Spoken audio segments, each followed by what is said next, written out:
ఇప్పుడు మనం బాణల్లో ఒక 2 టేబుల్ స్పూన్లు ఆయిల్ వేసుకున్నాం కదా. ఆయిల్ వేసుకున్న తర్వాత ఫస్ట్ ఏం చేస్తామంటే ఎండుమిర్చి, కొంచెం ఆయిల్ హీట్ అయిన తర్వాత ఎండుమిర్చి తీసుకున్నాం కదా, ఎండుమిర్చి వేసేద్దాము.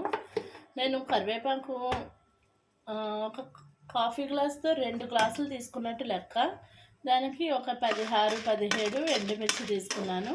దీన్ని ఇలాగా బాగా ఆయిల్లో మనం వేయించేసుకున్నాము. ఇది వేయించుకున్న తర్వాత కొంచెం వేగిన తర్వాత మనం మినపగుళ్ళు, తర్వాత మెంతులు, పచ్చళ్ళు దేనికన్నా మెంతులు వేయాలి. మెంతు ఫ్లేవరే తగులుతూనే బాగుంటుంది, పచ్చడి రుచి వస్తుంది. వేసుకున్న తర్వాత కొంచెం ఇంగు వేద్దాము, లైట్గా ఇంగు వేద్దాము, ఎక్కువ వేయకూడదు. కొంచెం ఇంగు వేసుకొని కొంచెం వేయించేద్దాము.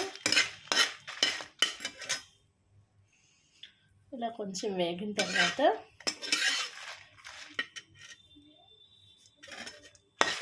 చూడండి బాగా రెడ్డిష్ రావాలి. వేగిన తర్వాత స్టవ్ ఆఫ్ చేసేద్దాము.